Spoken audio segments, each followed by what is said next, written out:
ती अनुप्रिया, तिला माहिती आपण एकत्र काम करतोय ते? अनुप्रियाला नाही माहिती आहे आणि सांगायचंही नाहीये तिला.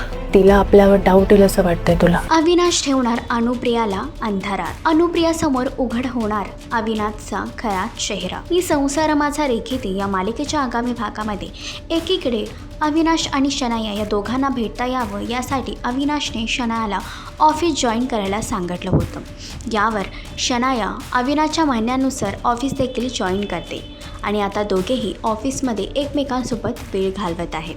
यातच शनाया अविनाशला प्रश्न करते की अनुचा आपल्या दोघांवरती संशय तर नाही ना. यावर अविनाशला सांगतो की अनुप्रियाचा माझ्यावर इतका विश्वास आहे की ती माझ्यावर संशय कधीच करणार नाही. पण आता अनुप्रिया अविनाशला भेटण्यासाठी ऑफिसमध्ये येते आणि जेव्हा ती दरवाजा उघडते तेव्हा अविनाश आणि शनायाला एकत्र बघते. तर आता अनुप्रिया समोर अविनाशचा खरा चेहरा उघड होणार का, की पुन्हा एकदा अनुप्रिया शनाया आणि अविनाश या दोघांच्या शब्दात अडकणार, हे जाणून घेण्यासाठी मालिका नक्की पहा. आणि अशीच अपडेट जाणून घेण्यासाठी तुम्ही आमचं चॅनल रेडी चक्कर रिजनल लाईक, शेअर आणि सबस्क्राईब नक्कीच करा.